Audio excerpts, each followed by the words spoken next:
Profesora, compañeros, muy buenas noches. La que les saluda es Yulisa Sagaceta. Mi tema a tratar es sobre la educación tradicional. Nos dice que la escuela tradicional normalmente es plasmada como una escuela estricta, dogmática y rigurosa. El alumno en realidad no es lo importante.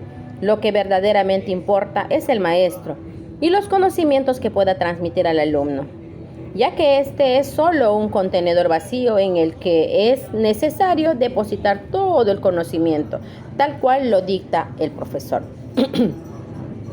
Además, cada vez que se habla de la escuela tradicional, nos podemos imaginar el método del castigo, ya que anteriormente era una técnica muy común y muy utilizada por los profesores. En estos tiempos se creía muy firmemente en la frase, la letra con sangre entra.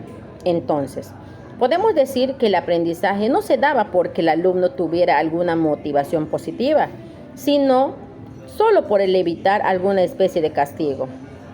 Aunque tampoco podemos decir que en realidad exista alguna clase de aprendizaje como tal, ya que lo que se llegaba a aprender generalmente era a base de repetición y de memoria, sin llegar a la comprensión del tema.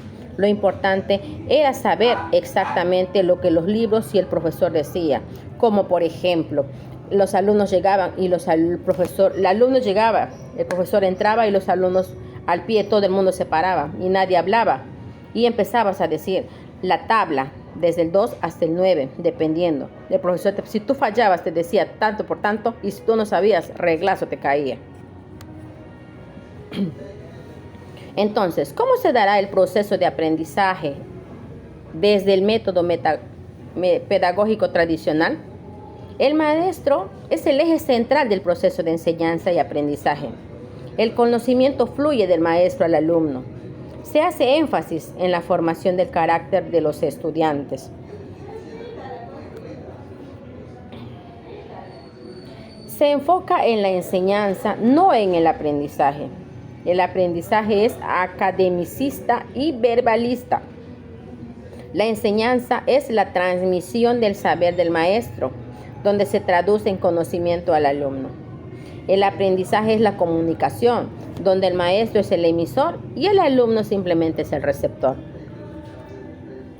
Ahí nos habla que los alumnos no tenían ni por qué preguntarlo. El profesor decía una cosa y tú no podías interrumpirlo hasta que él tenía que terminar su clase.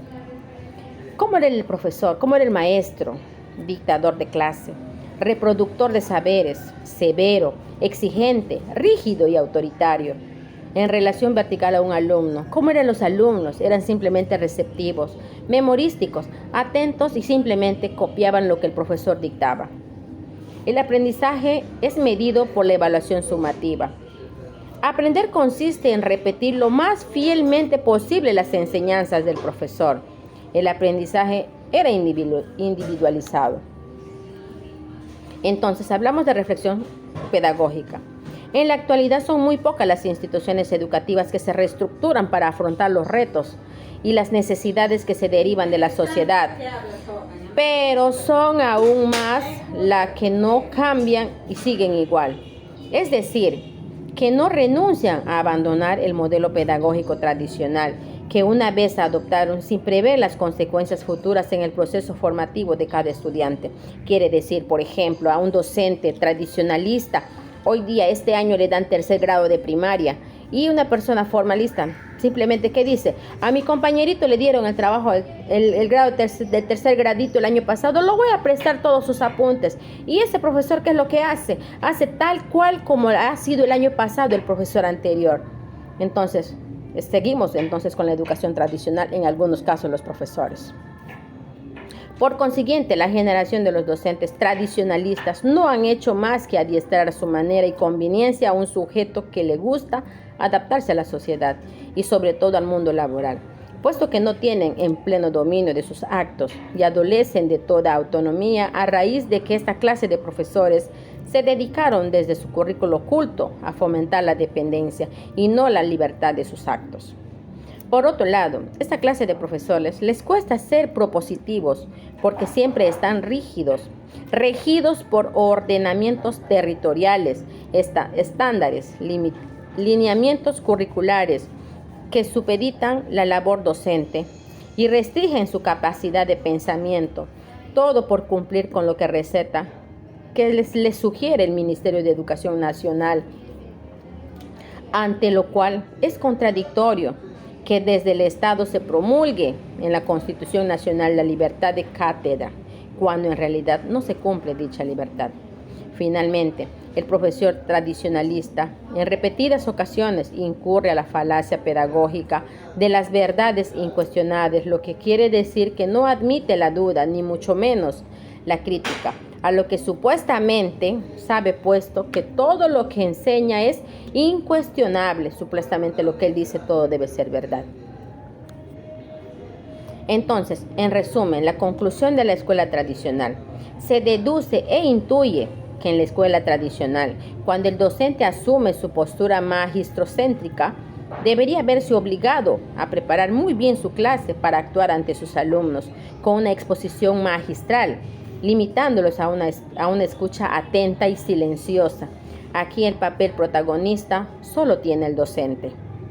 El alumno más sobresaliente es el que puede repetir de memoria las ideas expresadas por el docente, que en la mayoría de las veces carecen de significado. El estudiante que posee mayor capacidad retentiva no es el que mayor ha comprendido el contenido, sino el que tiene que repetir tal cual como el profesor lo ha dicho. Ahora, en la actualidad, el currículum debe ser flexible. ¿Por qué dicen que es flexible? Porque hay que acomodarle según la necesidad que nosotros vemos en cada aula, porque cada año, cada día que pasa con cada alumno es diferente. Muchas gracias, espero les haya gustado mi exposición y